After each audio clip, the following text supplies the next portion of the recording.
Hi, welcome to Phi Chi Theta's Beyond the Resume, Episode 2. My name is Carter Buck, and today I'm with junior marketing major Natalie Moore. This is her third semester now in PCT, so thank you for joining me today, Natalie.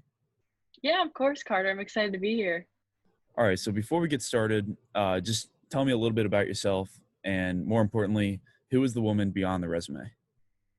All right. So, to tell you a little bit about myself, I'm going to have to throw it back to like junior year of high school ending. So, at that time, I was looking for colleges in Ohio because my parents said I had to stay in Ohio. I obviously looked at Ohio State, favorite place, looked at many other state schools, but one school I did not want to look at was Ohio University. There's just something in my gut telling me that that was not my place. So, never visited. But by the time senior year rolled around, I was filling out my college applications, applying to schools and things like that.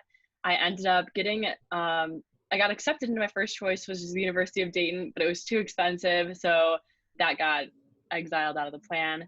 Ohio State sadly did not work out just because my test scores weren't high enough, which is still pretty fair. But at that point, my third choice was the University of Cincinnati, and still my gut said that was not the place for me. So my mom suggested that I should visit Ohio University finally. And I'm like pretty organized and on top of things. So it was pretty crazy that it took me until like 5 months before I actually had to leave for college to figure out where I was going to go.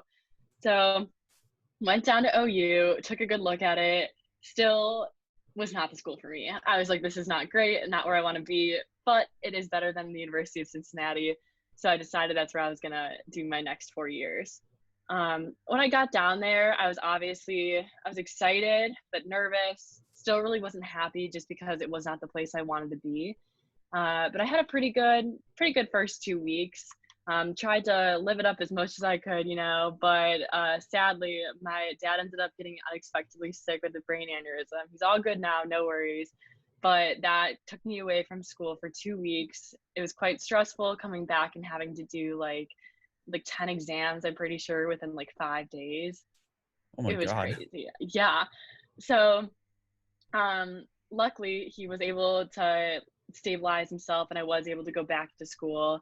But after that, things just kind of changed. I wasn't my normal happy self. Like I really didn't want to do anything with friends anymore or meet new people. And it was hard for people that didn't know me to see this just because they only had known me for 2 weeks at that point.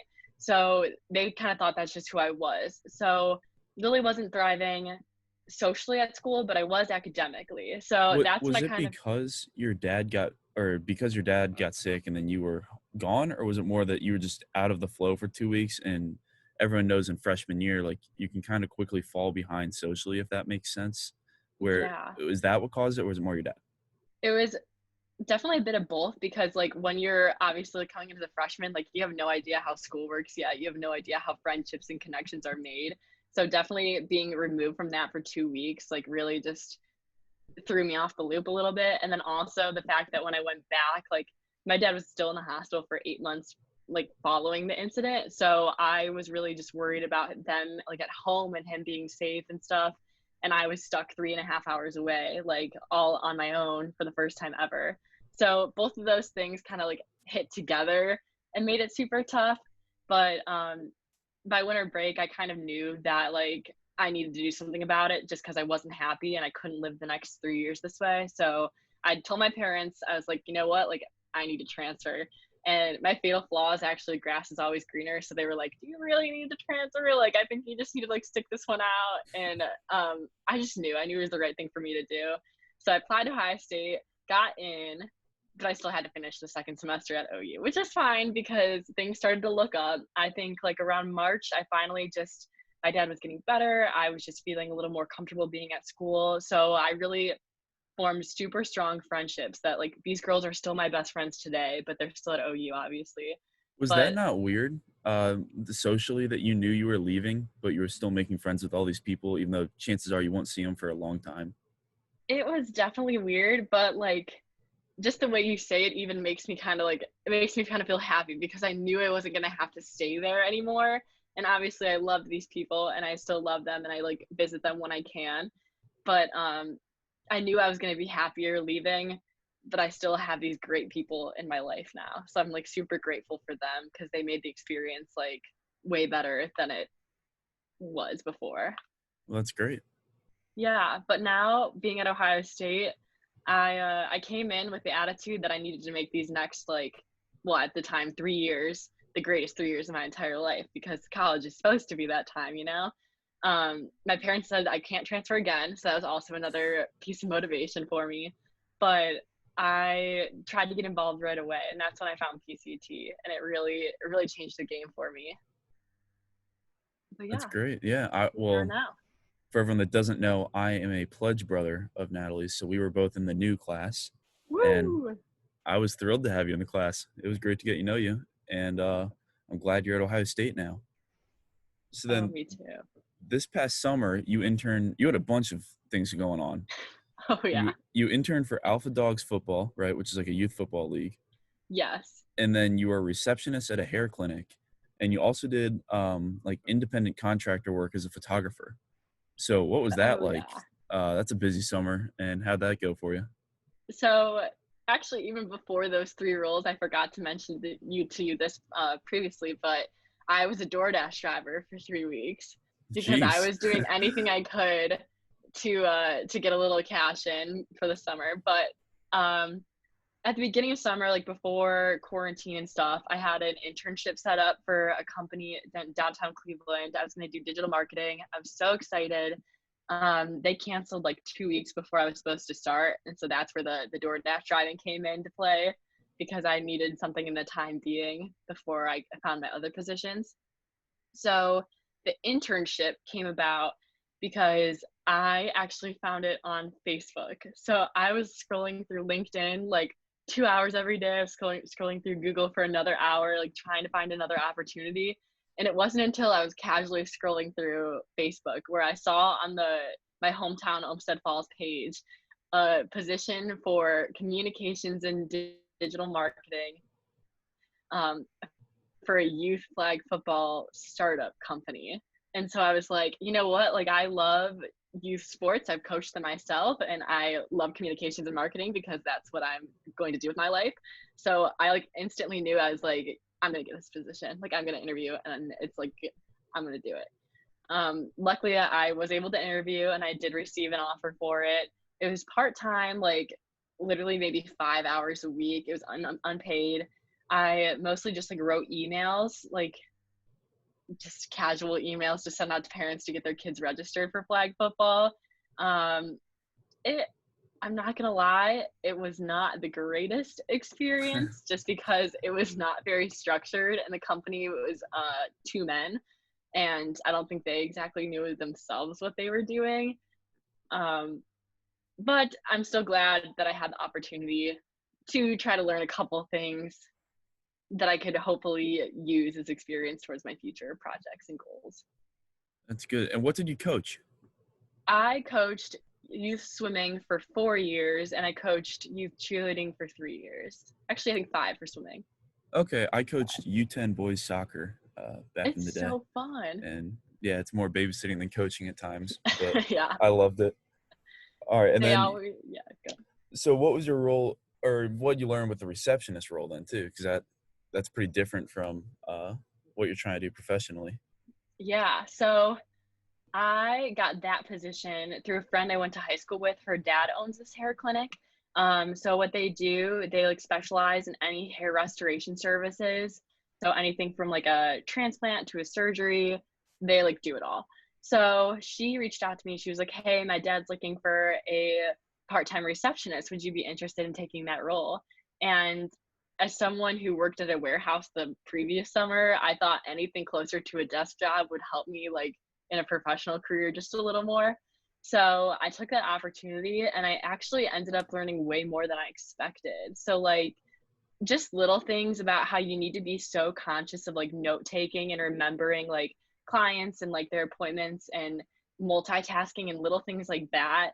Um, I had no idea how important like a post-it note could be with like writing on it. Also learn things just like how to deal with customers, especially difficult customers.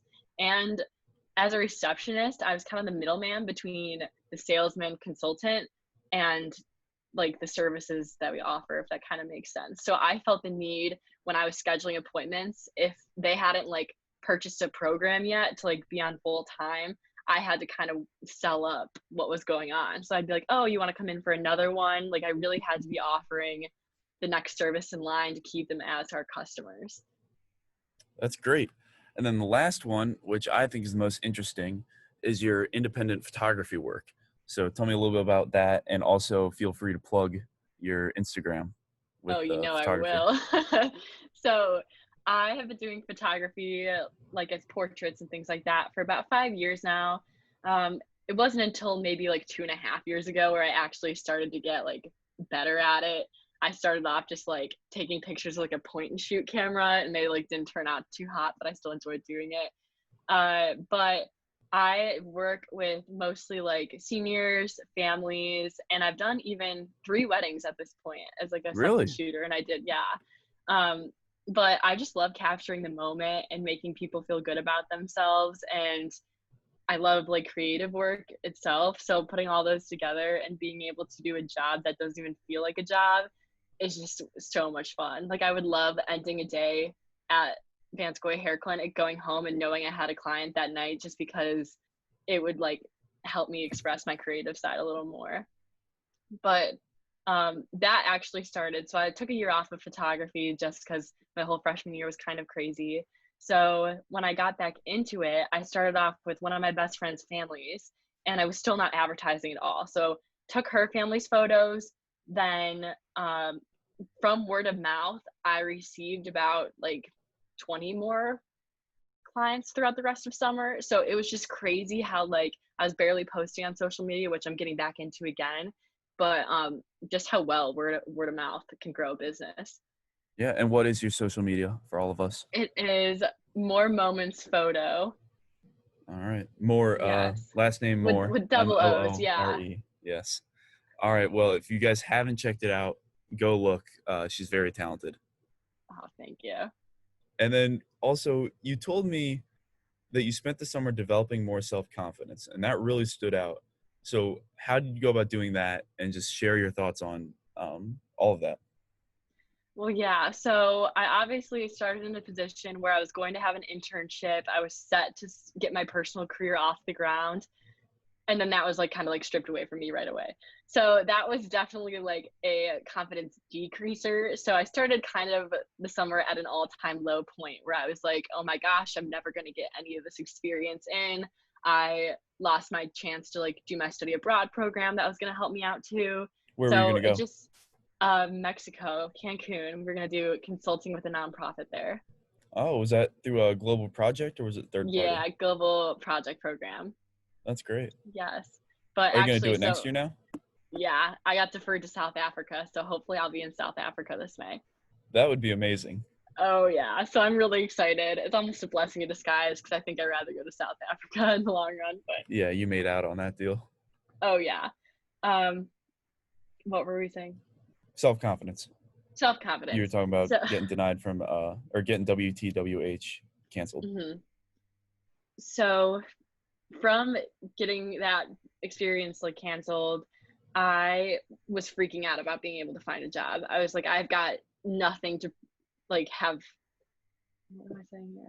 I've got nothing to offer a company. I was like, there's no way that anyone's going to want to hire me, someone who has warehouse experience, swim coaching experience, and maybe a little bit of like waitressing on the side. Like, who is going to want to start there? So I was really discouraged through my job search. I really didn't think I was going to find like any sort of businessy position for the summer. So getting the receptionist position through my friend was really helpful because at least at that point I knew I was going to have some sort of income, which made me feel a little better. But I was really nervous. I did not have the confidence to believe that I could be a backbone of a business and take care of really important things that actually like affect people's lives and like income. So I remember my first day there, I was so stressed and overwhelmed just because phones were ringing off the hook. I was trying to get people in because we had to do new COVID forms too. So like every single time a person came in, I had to have a clipboard ready and have to have cleaning things ready for them because obviously we needed to be like sanitary. Um, so I like almost broke down by the end of the day. I was like, I can't do this. Like, I'm not good enough for this position. Like, I just can't. And it wasn't really until then where like my boss kind of talked to me after. He was like, hey, like, you realize you were just fine all throughout the day. Like, this is your first day, you're learning, you're taking calls and you're helping people out. Like, you're only going to get better at this. And so from there, I was like, you know what? You're right. Like, I don't need to be like worrying about trying to be the biggest perfectionist at the beginning of everything. So I like kind of took things day by day from there. And I learned about like one day I learned how to be better taking a call from a lead. So when people would call in asking about our services, I needed to take control. I needed to be the one asking them questions because they should never be asking me more questions because then I'm not going to know the answers. So I have to act like I know more than I really do just to keep them in line almost. So just little things like that um, really helped me grow as a business professional because now I'm like less afraid to start a new internship or job experience. That's great. And did it spread to other like facets of your life, the self-confidence? Oh yeah, I think it definitely helped me have more confidence in my photography. I was a little less like worried about like what are my clients going to think of my photos, like how am I asking them to pay me this money when I don't even think I'm that good enough as a photographer. So it really made me think differently at my photos after I finished taking them. Like I now look at my photos and I'm like, wow, like I did that and like these look great. And I get really excited to send them out to people just because I know they're worth a little more now. Yeah, for sure. I mean, I can see that. I've scrolled through your Instagram, Oh, and thank it's you. great. You also got into exercising and cooking this summer.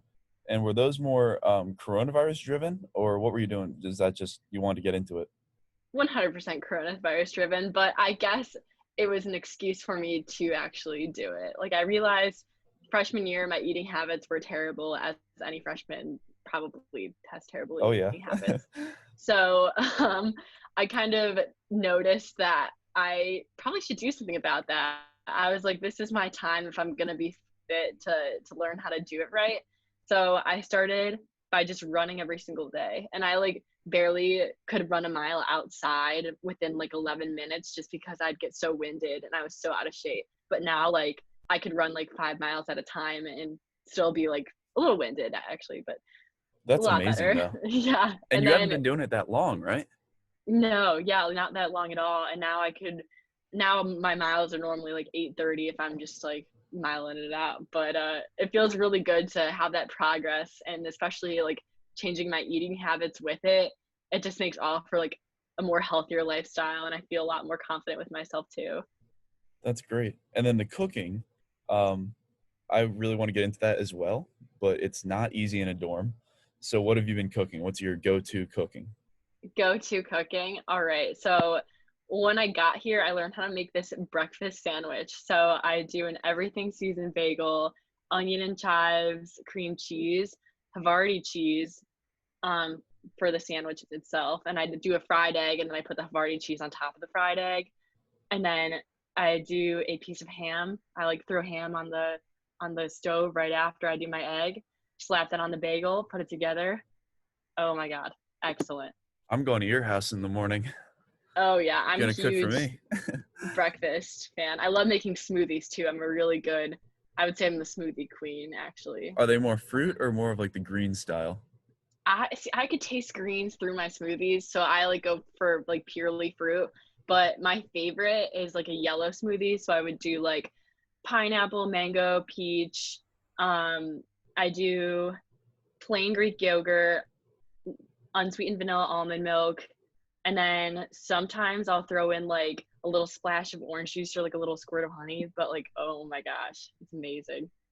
Are you a big baker too, along with the cooking?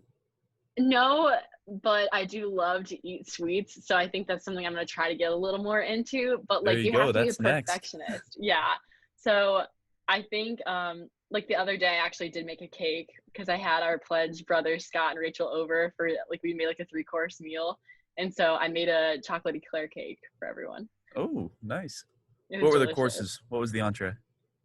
A bruschetta. Scott was in charge of the bruschetta, And then for the main course, I did my famous Alfredo marinara pasta sauce combo. And then add a little bit of a spinach with that, add some Parmesan on top, and do some like rotini noodles. And it's just an excellent Italian meal. Sounds good. You'll have to host all of PCT, Oh, yeah. I'll do a do a little giant spaghetti cooking night. competition. Oh, yeah. And then it's interesting to me that you run now instead of swimming. So what happened there? Why'd you stop swimming? Convenience. I mean, like, where is there always a pool going to be available for me to like hop into and swim some laps? While on the other hand, I could just put some tennis shoes on, step outside, and go. So That's even fair. though I'd much rather swim every single day, running is just the more feasible option. Do you go to the RPAC at all to use that pool? I did a couple of times last year, but once again, I'd have to walk 15 minutes to get there, and then I'd probably have to take 15 more minutes to prepare to get in the water once I'm there. So it was just like a whole time fiasco thing where I was always on a crunch. So still, like, running was a lot faster and it fit into my schedule a lot easier. Hmm. Okay, then also in the notes you gave me, you said you like working with kids, and I'm curious, how do you want to implement that in your career in marketing, or are you Oh even my going to try gosh. to?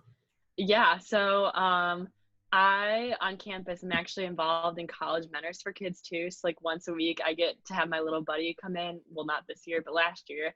And so we would do things like we did a giant lemonade stand in front of Thompson just to like teach him about like sales and how that would work. That was my favorite. And then we'd like see like the dental club. We would do a day where engineers came in and we looked at what they do. So it was just like a lot of ways to show them that like college is a feasible option like for them in the future. So absolutely love that. But with my career, so I am kind of switching my path a little bit, maybe a little more away from this. But my original goal was to be a digital marketing like employee for a hospital, especially a children's hospital, if that could be possible. So like I'm gonna apply to Nationwide's children's because I want to support nurses and what they're doing for families that are in need, especially when their children are sick. And I want to be able to like emphasize the hard work that they put in to save another person's life. And if I get to be around kids, then that's just a huge bonus. Yeah, that's amazing. And then I'm gonna bounce back to the college mentors for kids. So is that, I don't know much about it, but I know you're very passionate about it. Is that more for underprivileged communities? How does that work? So it's definitely some kids are in underprivileged areas of the communities. They are inner city Columbus schools, so it just really depends on which kids that sign up for the programs. But I think it's a great opportunity for any kids at any school that they're able to come to a college campus one day a week after school to like work with college students, just to like have that mentorship and a role model person in their life to look up to. I um, I find it really rewarding, and I even like now look up to my little buddy as well just because like I see like what she wants to do with herself and it's just so inspiring to watch her grow like throughout the year. And if someone were to want to get involved with that, how would they go about doing it? So you have to apply at the beginning of every semester, I believe, and there's like a pretty hefty interview process. I actually happened to get lucky because at the end of my freshman year before I was here, I kind of reached out and I was like, hey, I want to do college mentors for kids. Like, how can I do this? And they actually told me no at first, like, you're going to have to wait until next semester to apply. And when I got to Ohio State, I was like, oh my gosh, I'm never going to get in because I see how hard this process is now. And I had a friend reach out to me saying, hey, we need an extra mentor. There's a girl who signed up like late.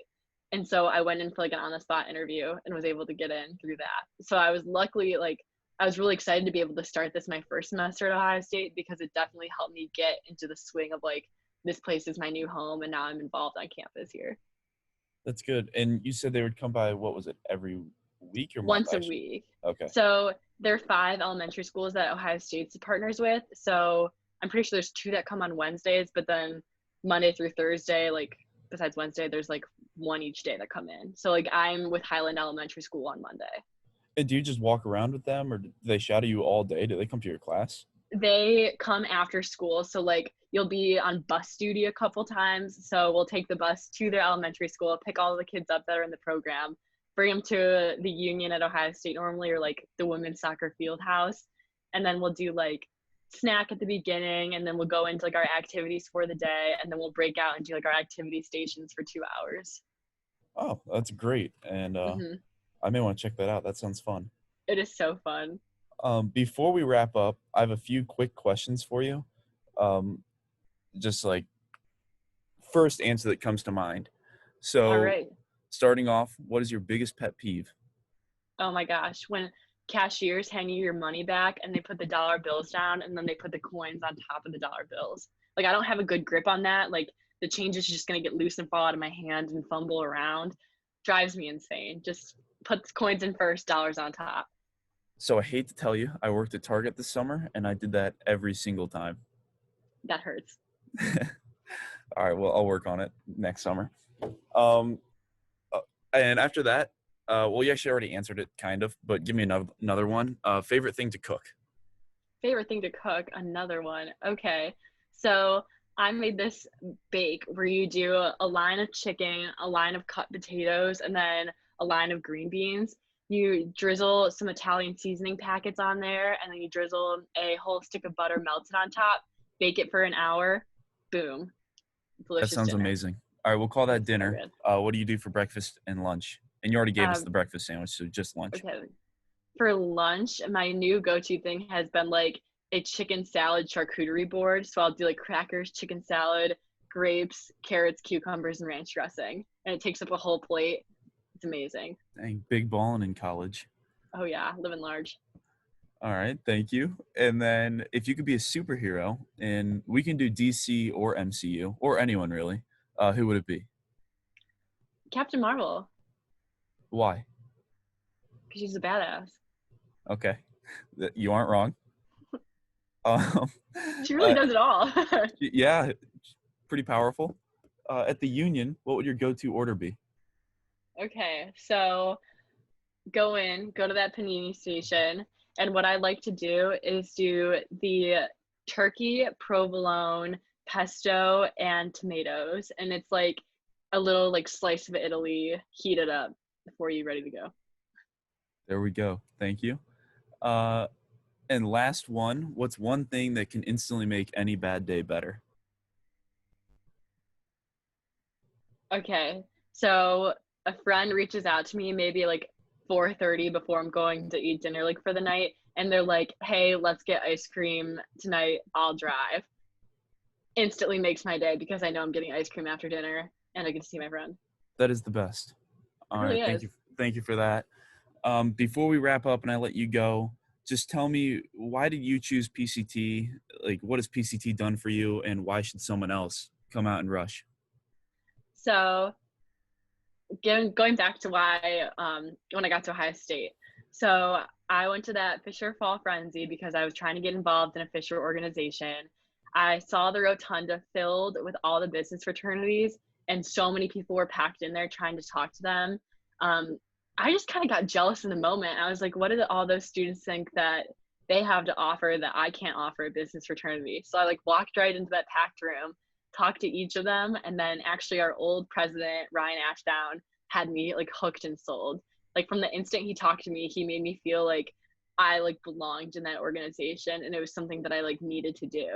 And so I kind of put all my eggs in one basket and went all into PCT because every single person I talked to was just more genuine than the last. Like it just became more and more uh, like just real throughout the process. And I even called my mom after one rush event and I said, even if I don't get in this, like I found new friends at Ohio State. Like I met some cool people that are going to be around.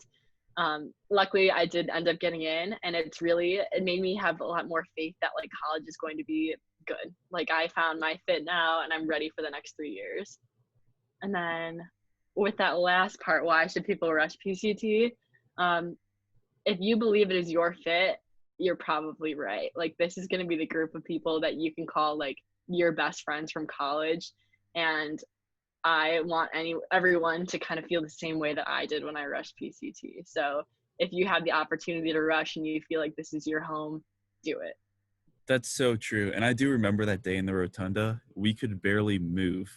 There were It was so like many people sardines in there. packed. And that was like the energy was amazing. And hopefully we can get back to doing that again soon. Absolutely. But even if it's over Zoom for just a little bit longer, as long as people are still coming into PCT, they're doing it right. It's so worth it. Thank you very much for joining me today. And thank you to everyone that listened. This was Phi Chi Theta's Beyond the Resume, Episode 2 with Natalie Moore.